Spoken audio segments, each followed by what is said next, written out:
Gidon Ratzin, and I have 3 roles here today, and I say that so I'll remember what I have to do.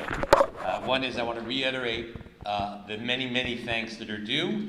My co-panelists were a pleasure to work with. Rabbi Shlomo Zukti really ran the project, and he shepherded it in all sorts of interesting ways that I'm not going to go into now, but really deserves a huge yesher koach, as do Rabbi Joe Wolfson and Menachem Janishevsky and Dina Block, who just ably ran our panel for us. The panelists and the speakers today, Rabbi Berman, and the speakers upstairs, Miriam Kripke-Berger and Rabbi Gedalia Berger and Rabbi Yaakov Jaffe, who we thank greatly and whose presentations are recorded, and therefore if you went to one, you can hear the others as well. And to our panelists, Mori Virabi, Rabbi Ezra Bick, and Rabbi Robinson, who's hosting us today, we greatly appreciate, and to Sarah Rittner-Bloom, to Lincoln Square Synagogue, to Yoel Weiss and Shirley Schuster and the rest of the Sion Foundation who helped put all this together, and to the Lichtensteins for joining us today. So I want to thank all of those people and really express my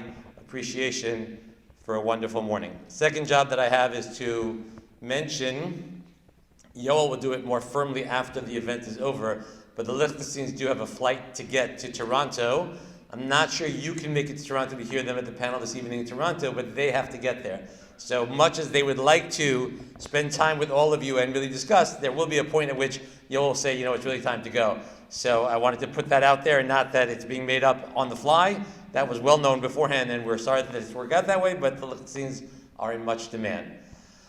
The third piece is I get to introduce Rabbi Mosheh Lichtenstein. I had a teacher once who came from a distinguished family, and I was in college, I remember somebody saying, somebody introduced him by mentioning all of his, illustrious forebears, and he got up and said, "Thank you for presenting my genealogy."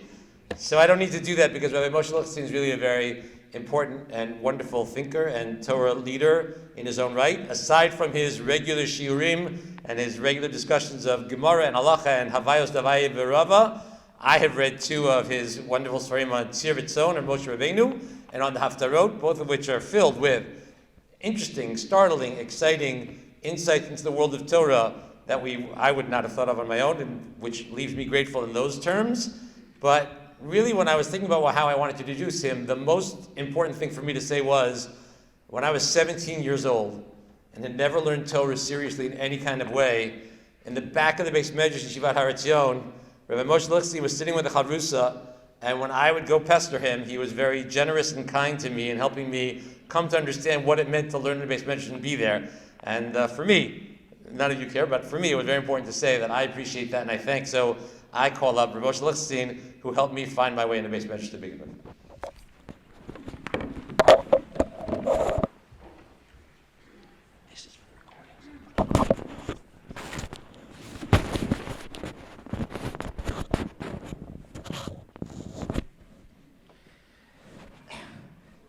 I won't repeat all the thank yous. Pretty soon we take an exam on, but I do feel a deep emotional need just to thank everybody for coming, participating. I think my father would be very pleased by a day of serious discussion of a topic which was indeed important to him, but also by the sense of chabura and people coming together, and everyone here in some form or another has been impacted or knew him, and the sense really of chabura coming together to focus upon the topic and upon the goals and teachings of his is emotionally very meaningful and not only intellectual. Toda Rabbah, and I'm sure that he would have great nachat and pleasure from such a discussion.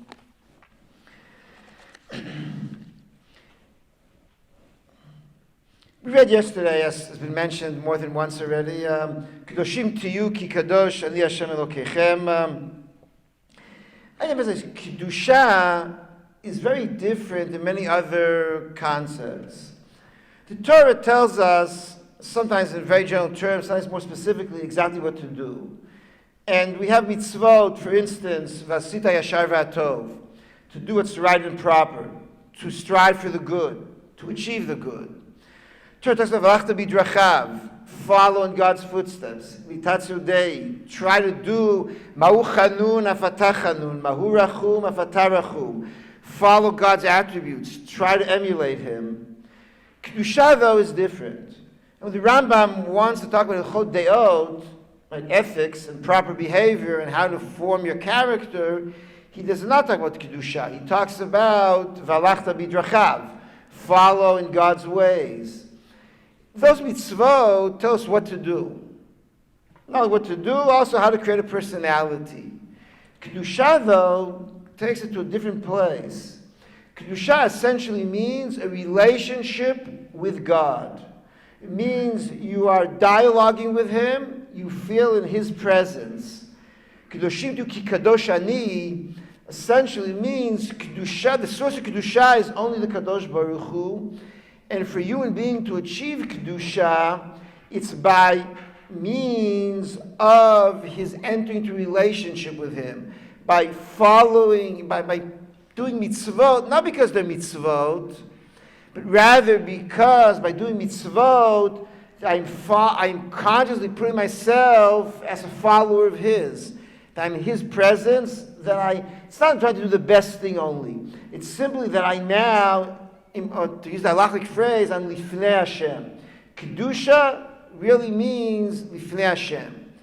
And therefore, Kedusha is different than all these other concepts. It really means living a life under his gaze. For a moment, to illustrate the point, Kedusha, that's part of the difficulty we were discussing in the panel a moment ago. The problem is, not only can man improve himself or not, it's rather in the secular world, or in a world whose basic outline is secular, in which we have epistemological and existential difficulty in imagining what's beyond this world, in which our view is, we see the world around us. We don't speculate about the world beyond. We don't live it as a reality. The reality we live, maybe on mitzvot, we may also strive to go improve ourselves. Even if we try to do mitzvot more and better, and we do follow the course that Rav described as very difficult, but nevertheless, they'll make us into shomrei mitzvot. It'll make us into holchim bidrachav. It'll make us into doing hayashar v'atov. But what's difficult for modern man is to imagine standing in his presence because we see the world around us only. And the challenge of living a life of Kedusha is trying to live a life in which you really say that the Kadosh Baruch Hu, not your mitzvot and not your personal behavior, not your character, Kadosh Baruch Hu is basically your point of reference, that he's the lodestar that which you constantly refer to. When we wrote about on my father's matzeva, Oved Hashem, that was part of what we're trying to get across. He wasn't just doing mitzvot. It's rather he constantly saw himself as being lifnei Hashem, as trying to work for the Kadosh Baruch Hu. And therefore, this ties me into what was mentioned at the beginning of the day. When we talk about Kedusha in this world indeed has to do with human beings. But to put it differently, the Torah describes Tahara and describes Kedusha, as was mentioned before. And if I understand it, the world of Kedusha is a world in which man retreats from nature. He withdraws from nature. He enters into the world of the human being. If you look carefully, Yeshayahu, Sefer Bereshis describes the world as a world for human use. You create man has created the sixth day, and essentially Sefer Bereshit doesn't talk about the world as God's world. It's rather the world that God created for human use. He created for human beings to engage with and to improve and so on. Yeshayahu does describe the world as a manifestation of divine glory.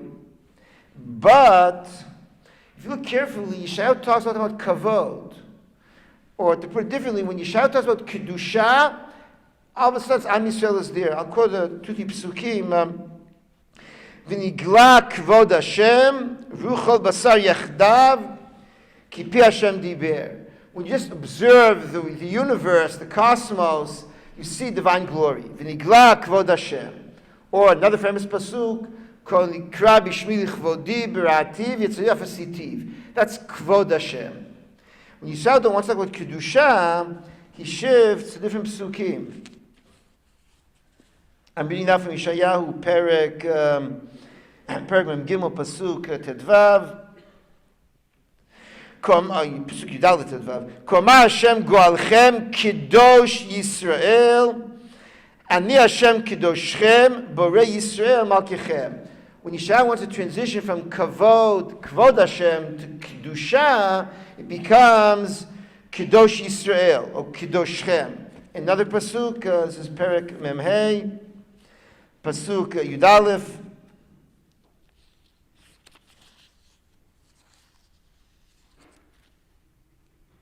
Kama Hashem Kedosh Yisrael v'Yotzro. To create Kedusha, you have to have man dialogue with Kadosh Baruch Hu. Nature does not create Kedusha. Nature creates other things. And the reason is because nature is mute. For have it to be Lifnei Hashem, you have the Kadosh Baruch Hu. And for that, to have a relationship with Kadosh Baruch Hu, you need Am Yisrael or Rebbe Yisrael. The relationship is created by the fact that man approaches God. Man with his spirit, man with his reason. Nature is mute, and therefore, Kedusha halachically, and Kedushat Aviv deals with this in great length, Kedusha to a large degree, when human beings are there, Kedusha exists. For instance, Eretz Yisrael's Kedusha, when human beings are there. They're expelled, Kedusha no longer exists. And the same is true about the Chagim. Am Yisrael Mekadesh the Chagim.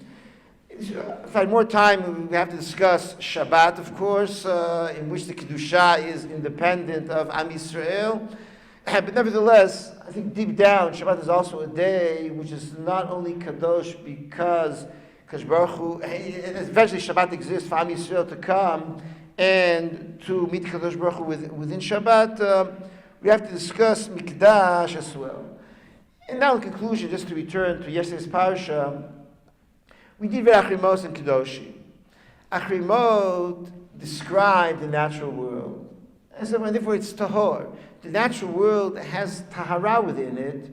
It's a world unblemished. Tumah is the corruption of nature. Nature without Tumah, in other words, when nature is not defeated, when it's not corrupted by death or by disease, so you have Tahara.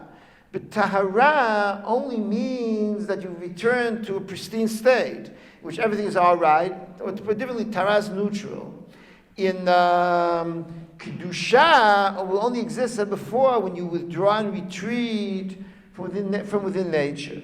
However, there's one exception to this, and that exception is Parashat Achrimot, or to put it differently, Yom Kippur. Yom Kippur, there indeed is a message that Tahara alone can make a person close to Kadosh Baruch Hu. On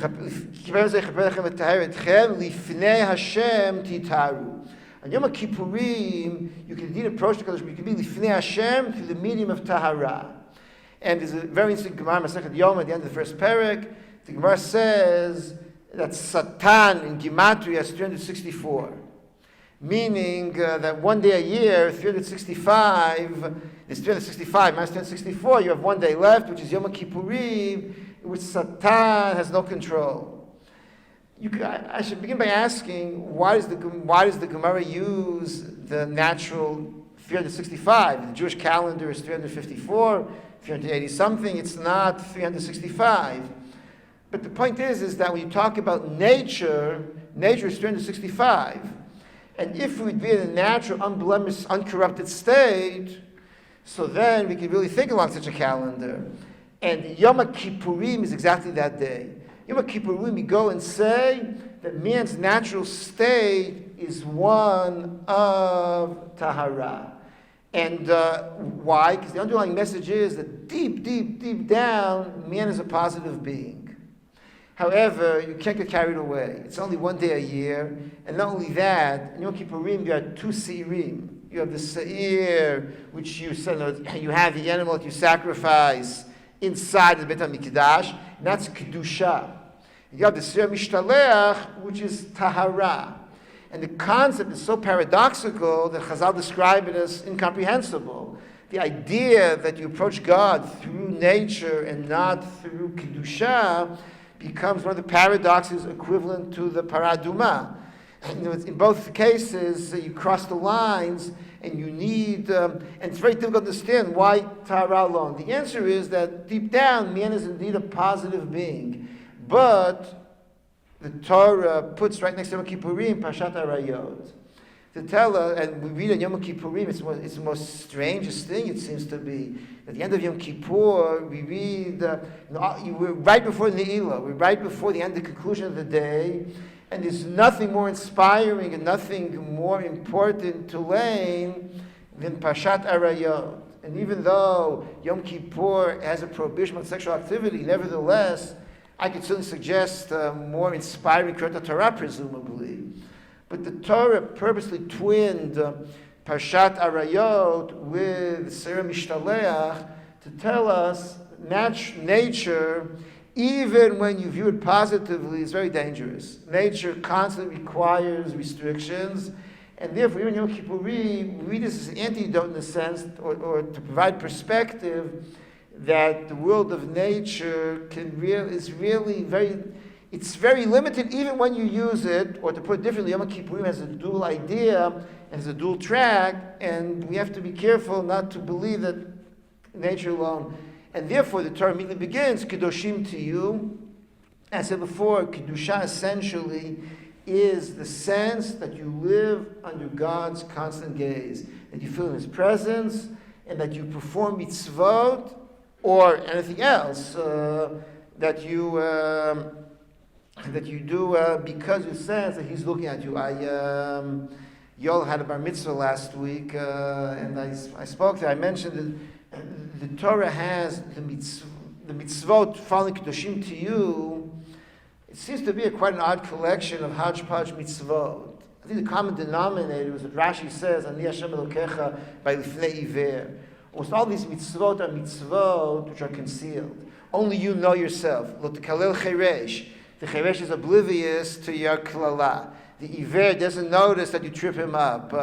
Leket shikal peyad. No one notices whether you dropped it or you didn't drop it, and so on and so forth. The basic point is, why do these mitzvot express kedusha? Because all these mitzvot acknowledge that you are under God's gaze. That you act and live and believe that He's looking upon you and that He's looking down upon you. And the metaphor that I gave to express this is, how indeed in the modern world do you recognize God's presence? Indeed, philosophically, sociologically, the world around us doesn't recognize anything above and beyond the material world and doesn't recognize anything beyond Olam Hazeh. But nevertheless, I think we talk about God, we use metaphors. And probably the best metaphor is to have a parent. A person who loses a parent, he maintains the relationship. He continues that dialogue, not face to face.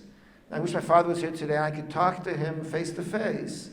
But, as Rabbi Berman mentioned earlier, the relationship continues. Mechabdo b'chayav, mechabdo lachar moto. You live and you say to yourself, I'm sure that he's my father, my mother. I'm talking generically, of course.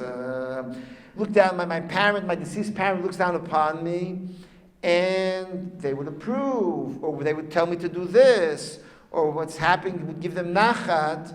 It's the same way we learn to live in their presence, even if they're not here, and we live under their gaze, even if we don't see them looking down upon us. Lahavdil, I think same thing with Kadosh Baruch Hu. We have to develop a sensitivity that the Kadosh Baruch Hu is looking down upon us. That even if I'm alone in the room, it's only me and the blind person, but nevertheless, I'm never alone. Kadosh Baruch Hu is always looking down upon us. If we can create that sensitivity that the Kadosh Baruch Hu is looking down upon us and is constantly observing us, and not just we're following His imperatives or His dictates, but rather He's constantly observing us, I think that will allow us to increase the Kedusha, here at Son, that indeed we should live in a world of greater Kedusha. Thank you very much. Todat, Rabbi.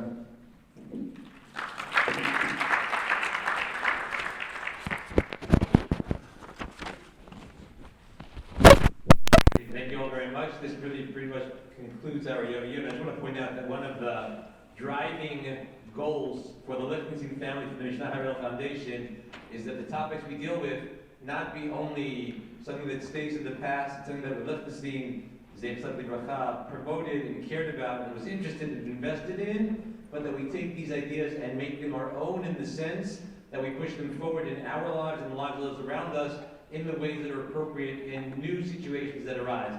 So with thanks again to everybody, with the reminder there are refreshments outside as we go out. Thank you all for coming and for joining us.